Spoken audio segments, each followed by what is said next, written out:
थे राजनीति विज्ञान के अध्ययन की पद्धतियां। परंपरागत अध्ययन पद्धतियों का विस्तृत अध्ययन हम कर चुके हैं। आधुनिक अध्ययन पद्धतियों में मैंने आपको बताया था दो महत्वपूर्ण अध्ययन पद्धतियां हैं, एक व्यवहारवादी अध्ययन उपागम और दूसरा उत्तर व्यवहारवादी अध्ययन उपागम। इसके पहले के अंक में व्यवहारवाद और उत्तर व्यवहारवाद के संदर्भ में सामान्य जानकारी हमने प्राप्त की थी।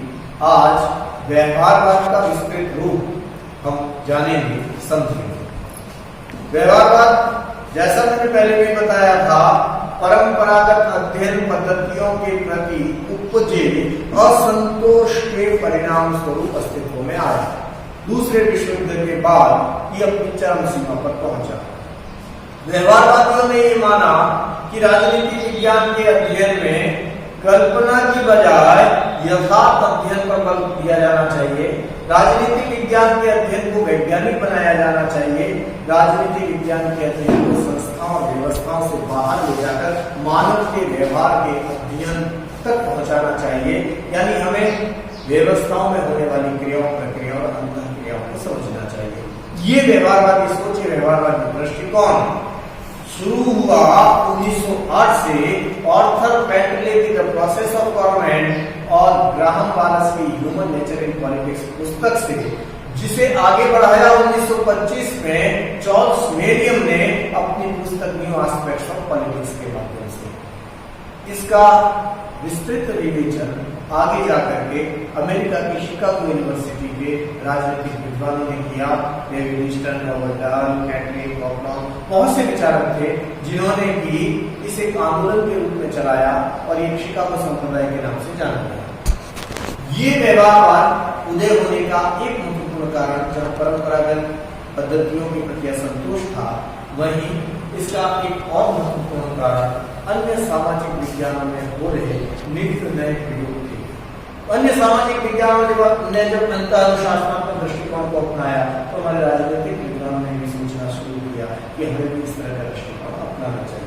आज हमारे पढ़ने का विषय जो व्यवहारवाद है, उस व्यवहारवाद की विशेषताएं क्या है, उसकी व्याख्या हम कैसे करते हैं।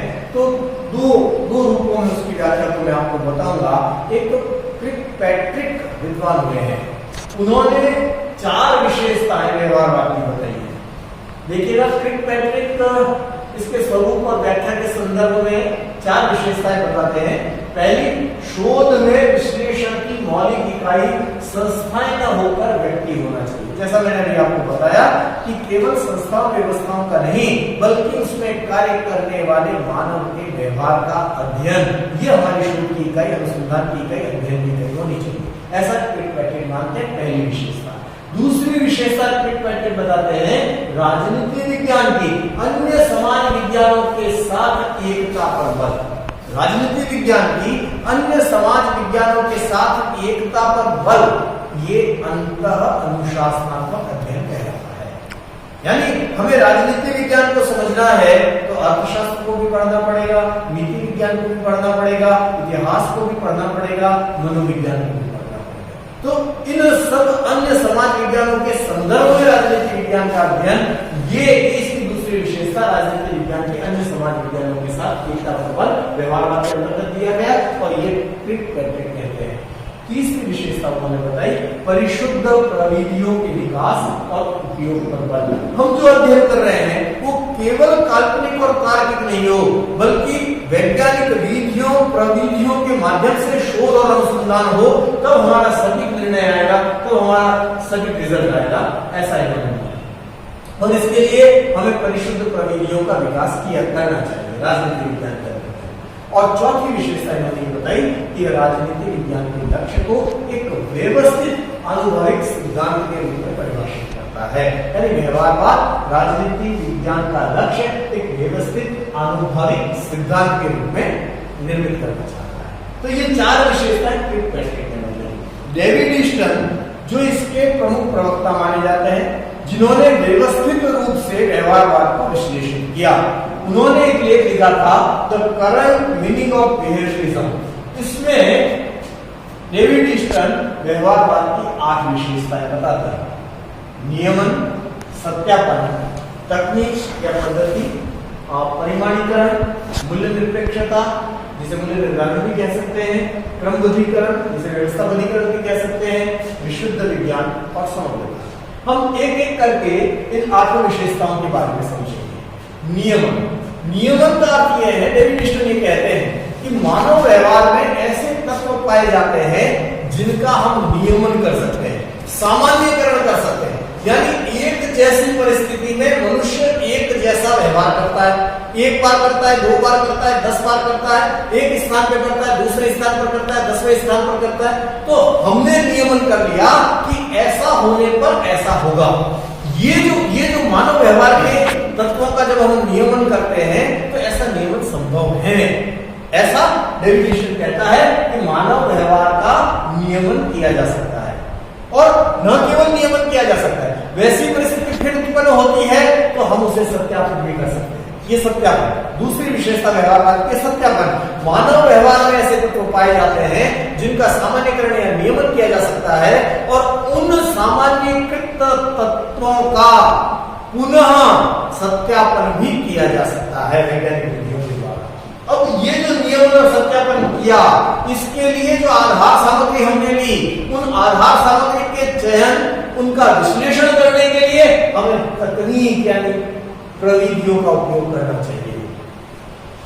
केवल काल्पनिक रूप से तथ्यों का संकलन नहीं करना है, तथ्यों का संकलन विश्लेषण हमें वैज्ञानिक विधियों और प्रविधियों के माध्यम से करना चाहिए। और इसके लिए नए नए अनुसंधान, नई नई पद्धतियां जैसे प्रश्नावली पद्धति, सर्वेक्षण पद्धति, सांख्यिकी पद्धति, इन पद्धतियों का उपयोग राजनीतिक विज्ञान के अंतर्गत किया जाने लगा। तो ये तीसरी विशेषता व्यवहारवाद की तकनीक, पद्धति या प्रविधि। चौथी विशेषता परिमाणीकरण। जो हमने अध्ययन किया नियमन, सत्यापन तकनीकों के माध्यम से, और जो तथ्य हमारे सामने आए उनका मापन करके उनको लिपिबद्ध करना चाहिए। ये जो मापन और लिपिबद्धता है ये परिमाणीकरण के अंतर्गत आती है। व्यवहारवाद की विशेषता परिमाणीकरण का मतलब है कि राजनीति विज्ञान के तथ्यों में मनुष्य के व्यवहार के सामान्यकरण के तथ्यों का परिमाणीकरण भी किया जाना चाहिए, और उसके बाद उसे लिपिबद्ध किया जाना चाहिए, मापन किया जाना चाहिए। हम जो अध्ययन कर रहे हैं हमारे व्यवहार का, वो हमारा अध्ययन मूल्य निरपेक्ष होना चाहिए।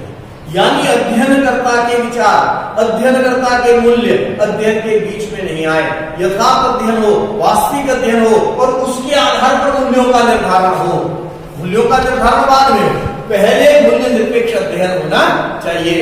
अध्ययनकर्ता के मूल्यों को अध्ययन के बीच में, शोध के बीच में, अनुसंधान के बीच में नहीं लाना चाहिए, ऐसा व्यवहारवादी मानता है। उसकी ये विशेषता मूल्य निरपेक्षता कहलाती है। छठी विशेषता क्रमबद्धीकरण।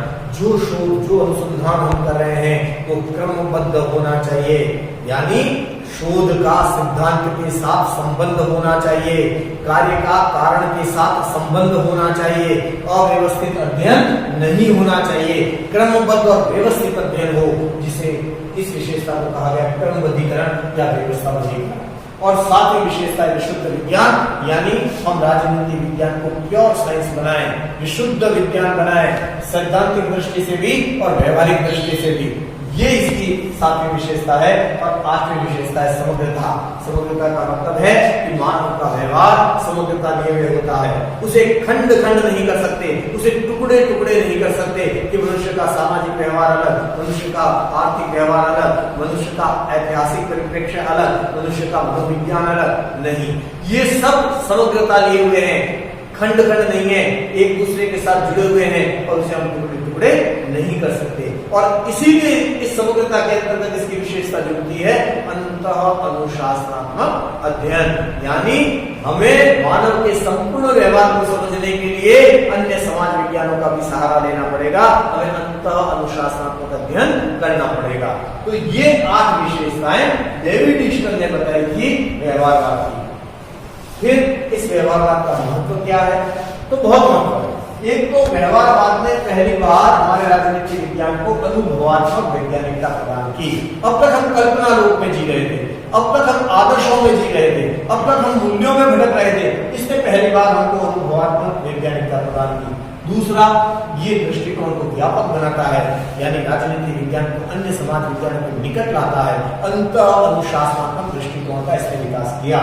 तीसरा इसका महत्व है कि यथार्थवादी अध्ययन है, केवल काल्पनिक अध्ययन नहीं है, व्यवहारिक अध्ययन है। और चौथा इसके महत्व का बिंदु है कि नवीन दृष्टिकोण, नवीन पद्धतियां और नवीन क्षेत्र राजनीतिक विज्ञान को सौंपता है। तो इस तरह से हमने आज पढ़ा व्यवहारवाद की विशेषताएं और व्यवहारवाद का महत्व।